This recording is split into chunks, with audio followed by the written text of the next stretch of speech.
It's the Kyle Heimann Show on Redeemer Radio.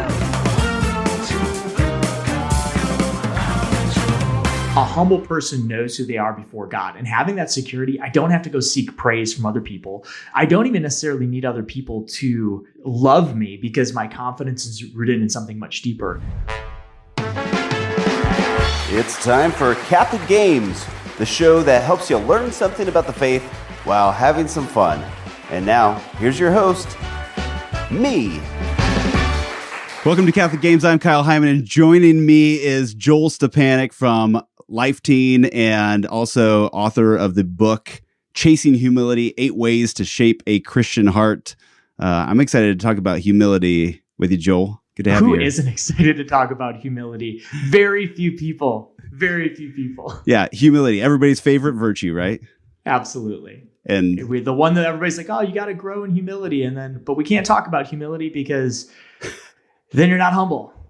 The first rule about humility, don't talk about humility. Don't talk about humility. The second rule about humility, go to confession. There you go. All right. Well, I want to talk a little bit about the book, but before I want to play a game. Are you ready for it?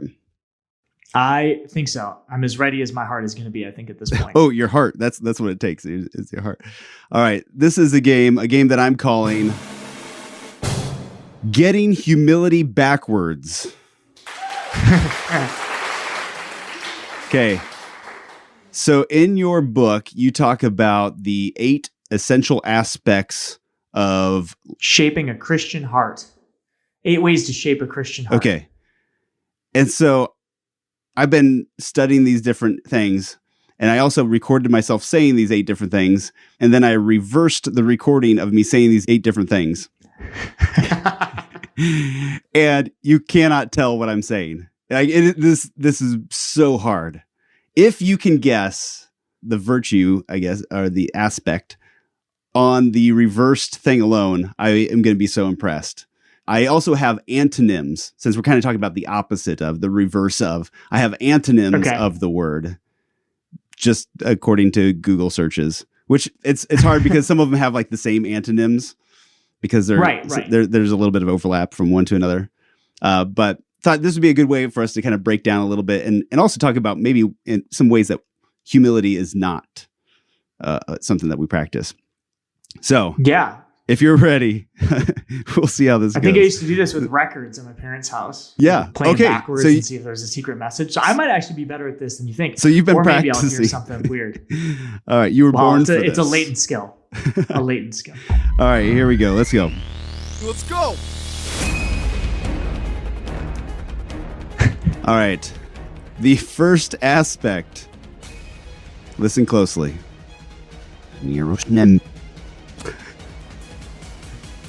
Oh my gosh. I'm going to say empowerment. No. Do you want some antonyms here? Yeah, give me some antonyms. This was a little bit of a stretch. I had a hard time finding antonyms for this word. Confuse, to inhibit, beginning would maybe be an antonym, abandon, or I was kind of trying to make up some of my own. Is it mentoring? Yes, that is correct. Okay. Abandon. When you said abandon, I was like, okay, that's mentoring. All right. Here it is forward. Mentoring. Wait, did you record these, or is this a robot? Is this your voice? No. So here's my voice. Mentoring. And there's this reverse. You've got a great digital voice. Like you should do voiceovers for where it says the word on Webster.com. Oh, right. Yeah. Okay. Maybe I'll see if they're hiring. I have an endorsement now. Just put some feelers out. Okay. Okay. What's the next one? Here we go. Here it is again. He's a sniffle. I feel like I'm on Ghost Hunters listening to EVPs. Yeah. So right now. So if he's a sniffle, what is that backwards? He's a sniffle. Authenticity. Correct. Nice. That was good. Some antonyms I had for that were inaccuracy or fake or unreliability. And then I kind of made this one up. Perfection. Would you say like perfection is in some ways an antonym to authenticity? Like portraying yourself as being perfect. Yeah, absolutely. I think that's a good. I like that. That's a good one. All right, here we go. Next one. Sir, you're in here. Here it is again. Sir, you're in here. Breaking barriers. Yes, I just the length on that one is a good one. Here's forward. Breaking barriers. Yeah, so some antonyms I had were to restrict or to limit or to hinder, impede. There was actually, I couldn't find a single antonym for this looking online. I had to just make up some of my own. All right, next up. Those are good. Love. Love. Yes. That was easy. That is good. That was easy. Lots of antonyms for love, however. Anything from animosity, dislike, hate, hatred, ill will, indifference, neglect, apathy. You would have gotten it by that. Okay. Here we go. Next up.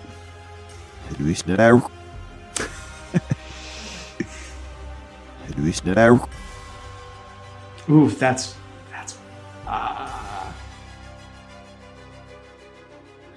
gratitude. Yes. Okay. Very good. Told you I have a latent ability to do these. Antonyms are condemnation and thanklessness. Thanklessness. Maybe that's a little on the nose. Yeah, that's really on the nose. All right, here we go. Sierra.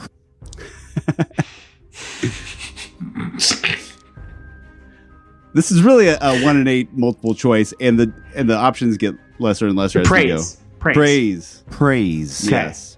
Antonyms were blame, criticism, disapproval, neglect, silence, condemnation, denunciation, and disrespect. That's good. That's a good list of antonyms. I mean, it's a depressing list of antonyms. Yeah. But they're good for the work. Accurate. They're not good words, Yeah. but they're accurate. All right, next up. Snedefnach.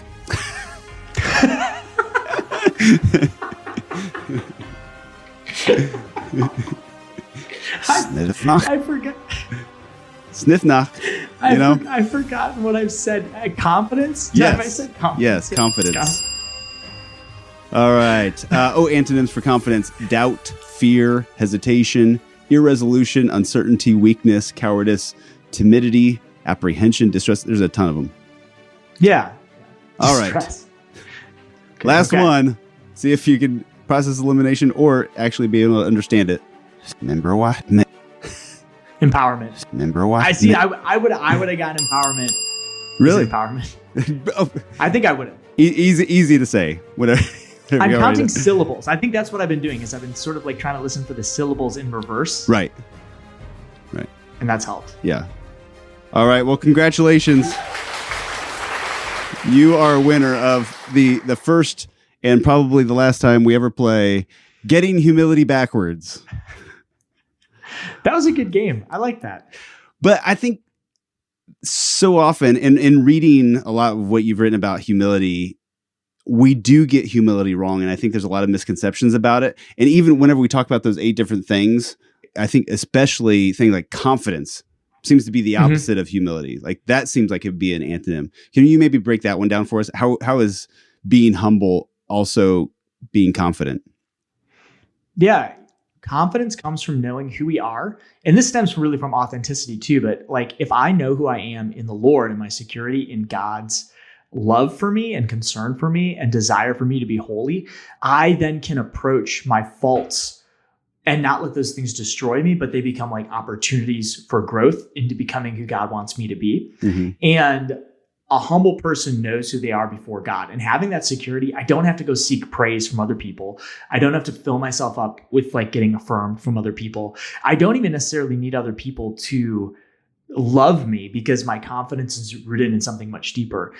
If you think about people who are really humble, they're usually the ones who are really confident, you know, like the businesswoman who is just secure in her ability, her skill set, what she brings to the table, that she's able to let others shine without worrying about, well, what is this going to mean for me?